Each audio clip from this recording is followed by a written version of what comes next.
আনন্দপুর স্বামী বিবেকানন্দ সেবা সমিতি আয়োজিত স্বামী বিবেকানন্দের ১৬৩তম জন্মজয়ন্তী উদযাপন অনুষ্ঠানের তৃতীয় তথা অন্তিম দিনে প্রথমেই স্বামী বিবেকানন্দের প্রতি শ্রদ্ধাঞ্জলি নিবেদন করা হয় এবং তারপর স্বেচ্ছায় রক্তদান শিবির, বিনামূল্যে চক্ষু ও চশমা প্রদান শিবির, বিনামূল্যে ছানি নির্ণয় ও ছানি অপারেশন শিবির, যোগাসন ও ফিজিওথেরাপি শিবির, একই সঙ্গে বসে আঁকো প্রতিযোগিতা, স্বামী বিবেকানন্দ শীর্ষক একটি আলোচনা সভা এবং তার সাথেই এই প্রবল শীতে দুস্থদের কম্বল বিতরণ করা হয়।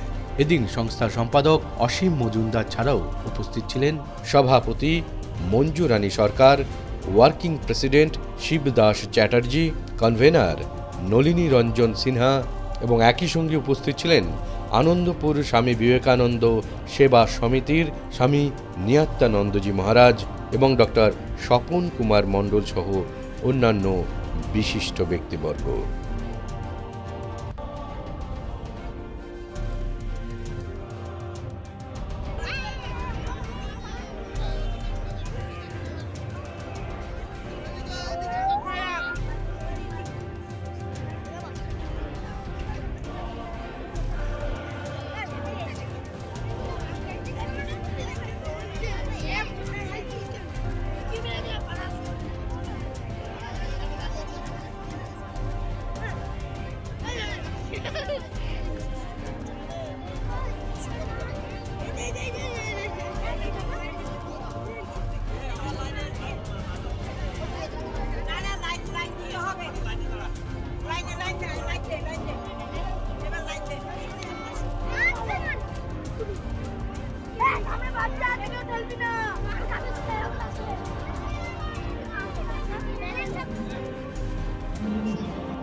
আসলে আমরা আনন্দপুর স্বামী বিবেকানন্দ সেবা সমিতি স্বামীজির যে ভাবাদর্শ এবং শ্রী শ্রী রামকৃষ্ণ পরমহংসদেবের যে ভাবাদর্শ, মা সারদার যে ভাবাদর্শ, সেটাকে অনুসরণ আমরা করার চেষ্টা করি। আমরা কতদূর করতে পারি আমরা ঠিক জানি না, কিন্তু আমরা চেষ্টা করি যে মানুষের মধ্যে ভগবান আছেন আর কি।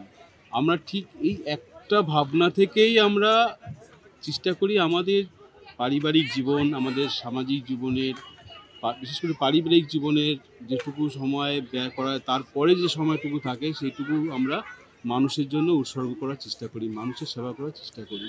এবং আমরা আজকের দিনে এই 12ই জানুয়ারি, আজকে 12ই জানুয়ারি, এই 12ই জানুয়ারিটা আজকে আরও বেশি প্রাসঙ্গিক হয়ে পড়েছে। কেন জানেন?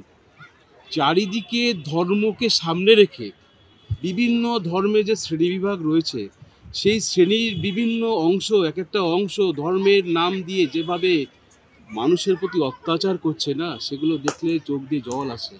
আপনি ভাবুন, বাংলাদেশে সম্প্রতি যে ঘটনাগুলো ঘটছে শুধুমাত্র ধর্মের জন্য, ধর্মকে প্রতিষ্ঠা করার জন্য, তারা যেন ইসলাম ধর্ম প্রতিষ্ঠা করার ঠিকাদারি নিয়ে নিয়েছে। তার জন্য তাদের যারা মতাবলম্বী নয় তাদের প্রতি যেভাবে অমানসিক অত্যাচার করা হচ্ছে, এগুলো তো মানা যায় না। আমাদের স্বামীজি কি শিখিয়েছে? যে যদি একজন মানুষকে রক্ষা করার জন্য একটা মন্দিরকেও আমাকে ধ্বংস করতে, আমি কিন্তু মানুষটাকে আগে রক্ষা করব। আমরা এই ভাবাদর্শে বিশ্বাস করি। মানবতার এই যে মহান আদর্শ, আমরা এটাকেই অনুসরণ করতে চাই। আজকে আমরা প্রতিক্ষণে দেখি যে হিন্দু, মুসলমান, খ্রিস্টান, বৌদ্ধ, এটা কি কখনো হতে পারে? যদি সৃষ্টিকর্তা তো আলাদা হতে পারে না, একই সৃষ্টিকর্তা। তাহলে কেন এই বিভাজন? এই ধর্মের নামে কেন এই নিপীড়ন, কেন এই শোষণ? যেটা কখনোই পরমহংসদেব চাননি, স্বামীজি চাননি। আর আজকে এই প্রেক্ষাপটে দাঁড়িয়ে এটাই হচ্ছে বেশি প্রাসঙ্গিক হয়ে পড়েছে 12ই জানুয়ারি উদযাপন করা। আমরা অত্যন্ত বেদনার সাথে বলছি, যেখানেই সংখ্যালঘু মানুষ সে যে ধর্মেরই হোক না কেন, হিন্দু হোক, মুসলিম হোক, খ্রিস্টান হোক, তাদের প্রতি সংখ্যাগুরুরা যারা ধর্মের আবরণে অত্যাচার করে নিজেদের স্বার্থসিদ্ধি করার জন্য, সেটা সত্যি নিন্দনীয়। এবং আমরা আজকে 12ই জানুয়ারির এই মঞ্চ থেকে, ঠাকুরের সামনে থেকে আমরা বাংলাদেশের মৌলবাদীদের কাছে আহ্বান জানাবো, আপনাদের শুভ বুদ্ধি হোক, আপনারা মানবতার আদর্শে আসুন না। আপনাদের ধর্ম প্রসারিত হবে, আপনাদের ধর্মকে কেন মানুষ যাবেন? অবশ্যই যাবে। যদি আপনাদের ধর্ম ভালো কিছু থাকে মানুষ গ্রহণ করবে, জোর করে কেন চাপিয়ে দিচ্ছেন? মানবতার আদর্শকে চলুন। আমরা এই আহ্বানটা আজকে 12ই জানুয়ারি রাখছি। মোটামুটি এটাই আজকে আমার মানে আহ্বান। আর সারা বছর আমাদের যে কর্মসূচি আছে সে তো আপনারা জানেনই। মানে আমাদের এখানে এই মাঠে একটা মানে ফুটবল প্রশিক্ষণ ক্যাম্প আছে, যেখানে আমরা এই ফুটবলের ব্যাপারে আমাদের আমরা আসলে সবসময় আমরা চেষ্টা করি যে বস্তি অঞ্চলের বিশেষ করে আর্থিকভাবে যারা পিছিয়ে পড়া আছে সেই সমস্ত ছেলেমেয়েদের আমরা এখানে ফুটবল খেলানো শেখাই এবং আমাদের তাদের শিক্ষার একটা ব্যাপার আছে, ড্রয়িংয়ের একটা ব্যাপার আছে, এগুলো আমরা করে থাকি, এগুলো এখানে করে থাকি। এছাড়াও সারা বাংলাদেশে মানে সারা মানে পশ্চিমবাংলাতে আমরা আই ক্যাম্প থেকে শুরু করে মেডিকেল ক্যাম্প, বিভিন্ন সময় খাদ্যদ্রব্য বিতরণ করা, এগুলো আমরা করে থাকি। এবং আমাদের সবথেকে যেটা আমরা সুন্দরবন অঞ্চলে ইতিমধ্যে টাইগার ভিকটিম এবং ক্রোকোডাইল ভিকটিম এরকম 22টা কিশোর আছে, যাদেরকে আমরা মানে চেষ্টা করছি তাদেরকে আমরা তাদের সারা বছরের খাবার দাবারের ব্যাপারে একটা ইয়ে করছি, মানে যাতে তারা পেতে পারে সেই ব্যবস্থা আমরা অলরেডি করছি এবং আমরা আজকে এখানে দাঁড়িয়ে আমাদের নিউ আলেনবাড়ি ওয়ার্কসের যিনি সিও গতকাল এসেছিলেন, উনি আমাদের সংগঠনকে এই ফুটবল এবং অন্যান্য যে সামাজিক কার্যক্রম আছে সেই কার্যক্রম চালিয়ে যাওয়ার জন্য সিএসআর ফান্ড থেকে 10 লক্ষ টাকা উনি আমাদের ডোনেট করেছেন। এই জন্য আমি আমাদের সংগঠনের পক্ষ থেকে দীপক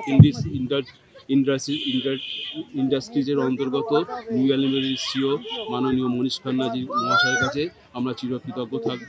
আপনাদের সংবাদের মাধ্যমে তাদেরকে আমরা আমাদের কৃতজ্ঞতা জানাচ্ছি।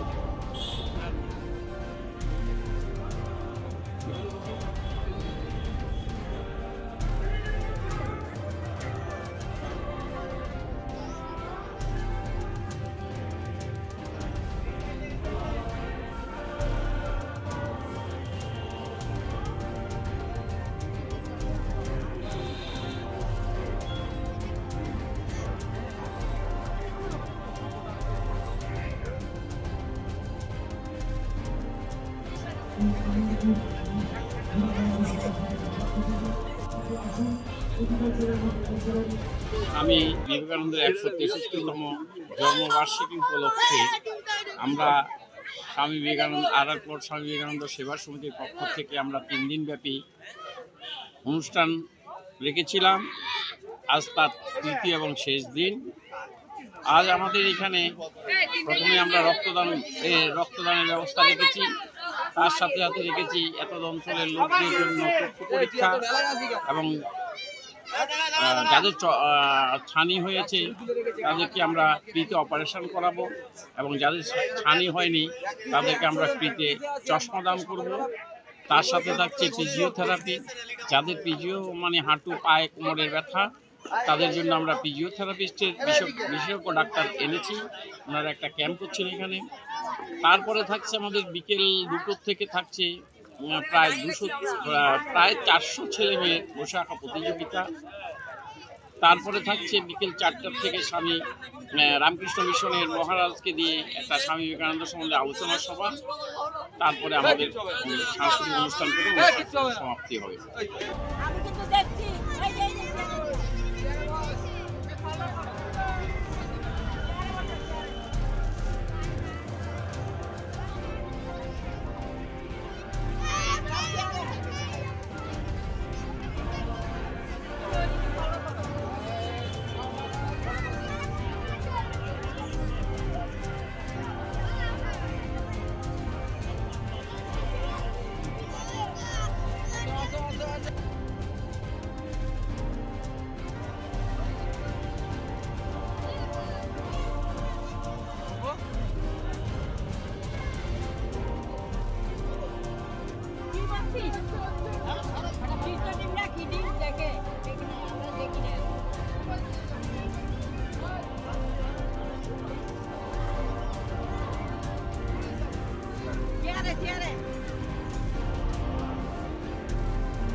ফুটবল ক্যাম্পটা চালায়। আমাদের এখান থেকে অনেকে অনেক জায়গায় খেলেছে বা খেলছে আপাতত। যেরকম ঋত্বিক দাস আমাদের টাটা জামশেদপুর খেলছে, ইন্ডিয়া টিম খেলছে এখন। আরও অনেক ক্লাবে আছে, বিধাননগর ক্লাবে আছে। আমাদের এটা চিন্ময় সরকারই দেখা, আমাদের স্যার, উনি ফুটবলটাকে পুরো দেখাশোনা করে। আমরা তো শুধু পেছনে সাথ দিই, করি। ফুটবল এটা আমাদের লক্ষ্য অনেক দূর, স্যারের লক্ষ্য অনেক দূর যাওয়ার পর্যন্ত আছে। ছেলে তৈরি করছে, টিম আমাদের কাছে সব রকমই টিম আছে, ছেলে সবভাবেই তৈরি করেছে। খেলা হচ্ছে, আগের দিন আপনি নিজেও দেখলেন খেলা, দুটো ফাইনালেই উঠেছে, দুটো টিমই ভালো খেলেছে, কিন্তু হেরে গেছি ফাইনালে। কী করবো, এই বলে আমি চিন্ময় সরকারকে একদম খুব করে দেখি।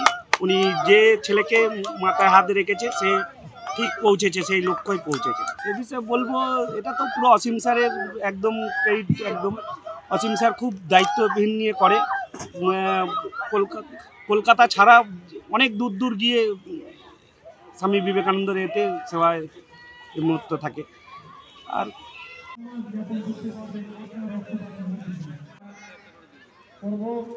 যাদের পাওয়ার লাগবে তাদের পাওয়ার নির্ণয় করে তাদেরকে আমরা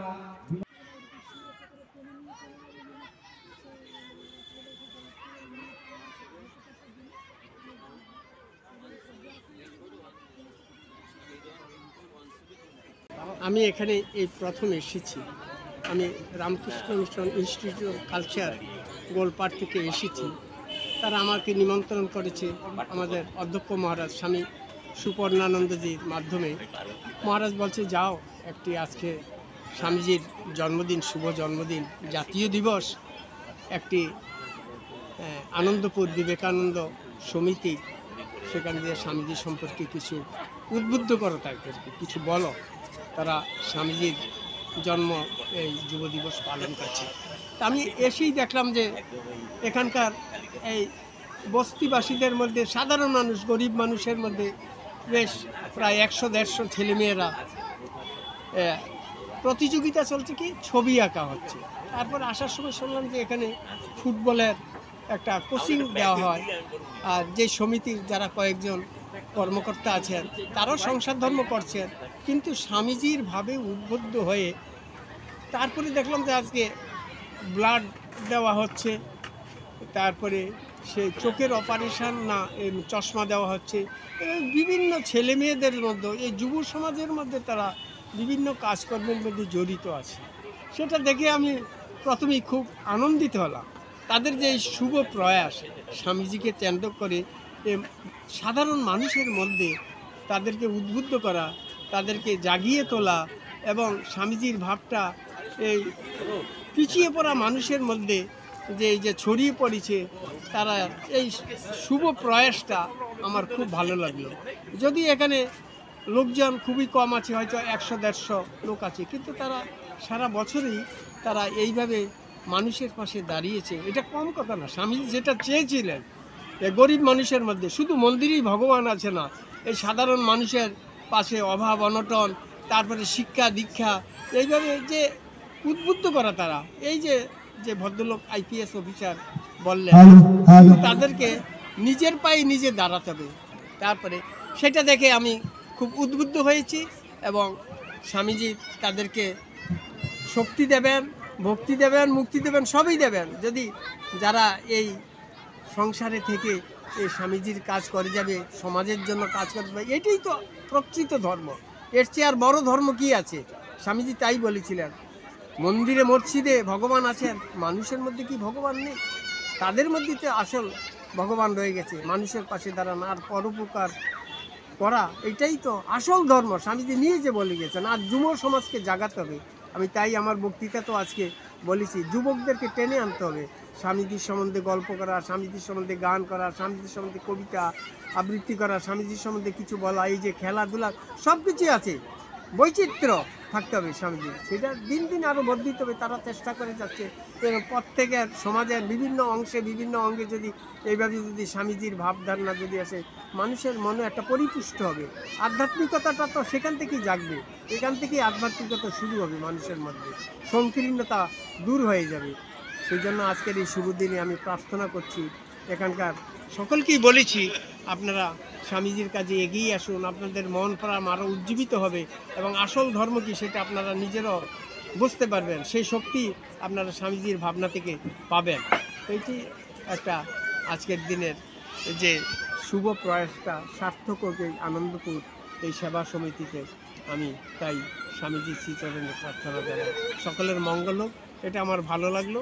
দিন দিন বর্ধিত হবে, এখন হয়তো ছোটোভাবে আছে এইসব জিনিসগুলা, দিন দিন আরও বড় হবে, মানুষ আরও এগিয়ে আসবে তাদের এই শুভ কাজে, সেটা শুভ প্রয়াস, এটা তাদেরকে উদ্বুদ্ধ হোক আরও স্বামীজির শ্রীচরণে তারা নিজেরা যে জীবনপাত করতে চাচ্ছে সেটা তাদের সার্থকতা আসুক, এটাই আমার আজকের দিনে শুভ প্রার্থনা স্বামীজির কাছে, সকলের তিনি মঙ্গল করবেন।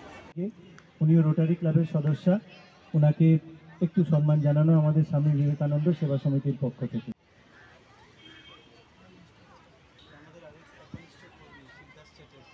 যারা রক্তদান করেন তারা জানেন রক্তদান করার পর যে আনন্দ হয়, যে অনুভব হয়, যে অনুভূতি হয়।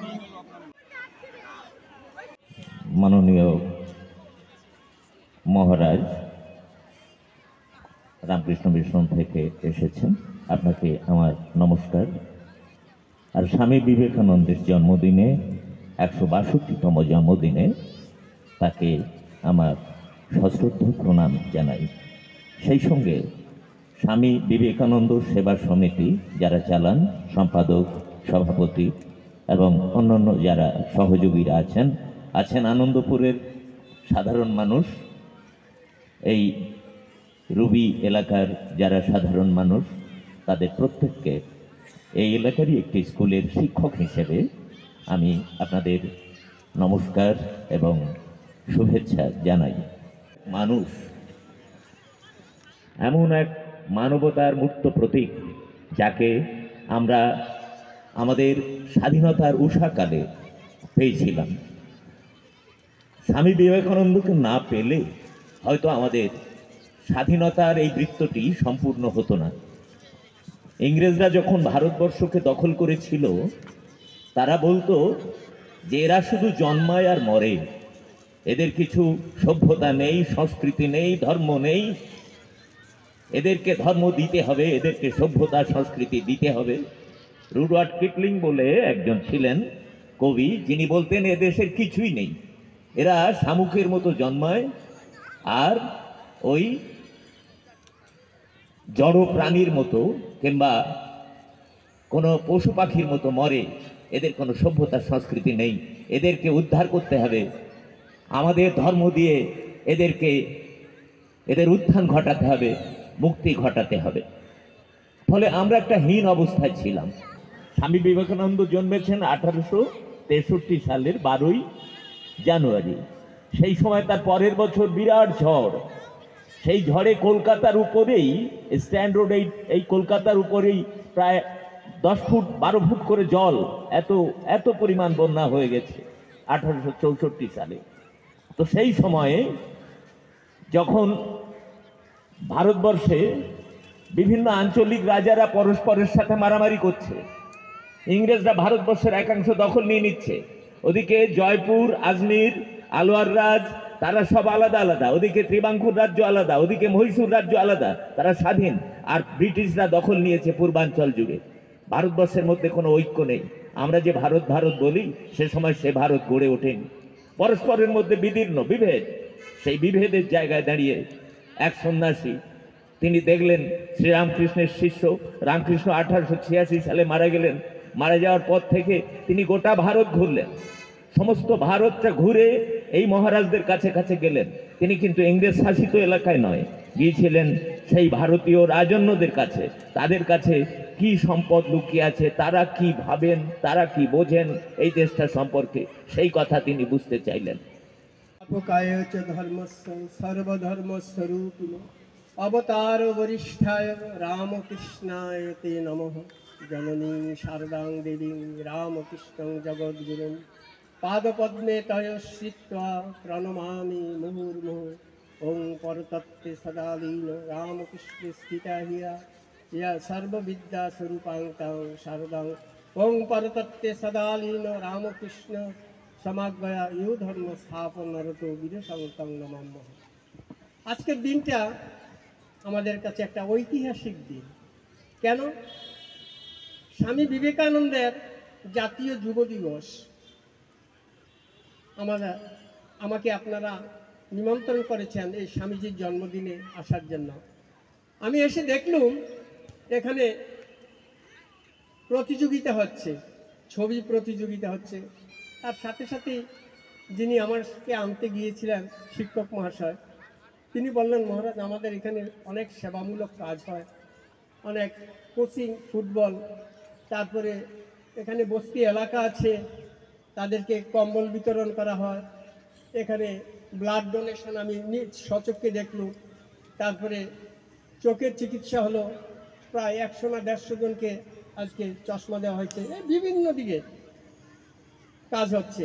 এই আমি আনন্দপুর বিবেকানন্দ সেবা সমিতিতে এসেছি। মঞ্চে অনেক বিশিষ্ট লোক আছেন যারা কার্যকরী সমিতির অনেকে আছেন, আর যিনি আইপিএস অফিসার মহাশয় এসেছেন, তার মুখ স্বামীজি সম্বন্ধে যে জ্ঞান গর্ভ যে কথাগুলি শুনলাম, সত্যি তিনি বেশ ফুটিয়ে তুলেছেন। আজকের এই শুভ জন্মদিনে শুধু আপনাদের এখানে হচ্ছে না, সারা ভারতবর্ষের স্কুল, কলেজ, বিভিন্ন প্রতিষ্ঠান, বিভিন্ন ক্লাব, বিভিন্ন দিকে স্বামীজিকে নিয়ে আজ তোড়পাড় হচ্ছে। আমাদের যেমন গোলপার্কে সকাল থেকে যে বিভিন্ন ক্লাসিক্যাল সঙ্গীত, বিভিন্ন বাইরের থেকে অনেক তারা এসেছেন, সারা দিন চলছে, সমস্ত হল বিবেকানন্দ হলে একবার ভরা, তাকে শ্রদ্ধা করছেন। কিন্তু এই যে মানুষগুলি পড়ে আছে অনাহারে পিছিয়ে পড়া কত মানুষ, তারা পোশাক পরিচ্ছদ নেই, খাওয়া দাওয়া, যদিও এখনো ভারতবর্ষে খাওয়া দাওয়ার আর অভাব নেই, একটা গরিব মানুষও খেয়ে পরে থাকতে পারে, কিন্তু এই যে তাদের জন্য কিছু করা, তাদের পাশে দাঁড়ানো, এর মতো ধর্ম আর হতে পারে না। দেশের মানুষের জন্য শিক্ষা দীক্ষায় তারা যাতে উন্নত হয়, মানুষ যাতে তা খেয়ে পরে একটা আনন্দে তারা কাটাতে পারে, তেমনি আমাদের এই আনন্দপুরের যারা আছেন কর্তৃপক্ষ, তারা মানুষের জন্য যে এই যে সেবামূলক কাজ করছেন, আজকের দিনে এই যে অনুষ্ঠানের একটা ব্যবস্থা হয়েছে, এই যে সকলের মঙ্গলের জন্য, আপনারা সকলেই এর পাশে এসে দাঁড়াবেন, যে যতটা পারবেন সামর্থ্য। সংস্কার বা উন্নতির চেষ্টা করা হোক, প্রথমত ধর্মের উন্নতি আবশ্যক, ধর্ম আগে থাকতে হবে, জীবনের ভিত ফাউন্ডেশন তৈরি করতে হবে, সেই জন্য ধর্মটা প্রয়োজন। কেমন ধর্ম তিনি চেয়েছিলেন? ভারতকে সামাজিক ভাবে প্লাবিত করতে হবে, সামাজিক উন্নতির সব দিক দিয়ে। কীভাবে প্লাবিত করবে? কিন্তু তার মানে এই নয় যে স্বামীজি দেশকে ধর্মের স্লোগান কিংবা সংকীর্তন ও তত্ত্বকথায় মাতাতে চেয়েছিলেন, ওইটা স্বামীজি চাননি। স্বামী বিবেকানন্দ সেবা সমিতি, এদের কাছে আমি একজন মানুষ হিসেবে তাদের কাছে কৃতজ্ঞতা জানিয়েছি এই কারণেই যে, ধরুন মুখে আমরা বিভিন্ন জায়গায় বক্তৃতা দিই, আমরা অনেক কথা বলি, কিন্তু সেটা কার্যকরী করতে তো মানুষ লাগে, একটা সংগঠন লাগে। সেই সাংগঠনিক ক্ষমতাটা এদের আছে, লোকবলটা আছে। এই যে ফুটবল যারা খেলে, তারা তো বলিয়ে কইয়ে নয় বক্তব্য রাখে না, কিন্তু খেলা করে। তো শরীর গঠন করতে গেলে খেলার একটা ভূমিকা আছে। ওরা নতুন প্রজন্মের শিশুদের, কিশোরদের তৈরি করছে, এটাই তো একটা মানবিক দায়িত্ব, সামাজিক দায়িত্ব। তাহলে মানুষ সেবার এই দায়িত্বটা তারা তো পালন করছেন। তারা সুন্দরবনে যাচ্ছেন সেবামূলক কাজ করতে, সেখানেও ফুটবল খেলানোর মধ্যে দিয়ে একটা ছেলেদের স্বাস্থ্য, শরীর ভালো রাখার চেষ্টা করছে, তাদেরকে জীবিকায় যুক্ত করার চেষ্টা করছে। তাহলে একটা কথা স্বামী বিবেকানন্দ সেবা সমিতির আমার ভালো লেগেছে এই জন্যে যে ওদের সাথে আমি থাকি। ওরা বলে না দান নয়, স্বনির্ভর করতে হবে।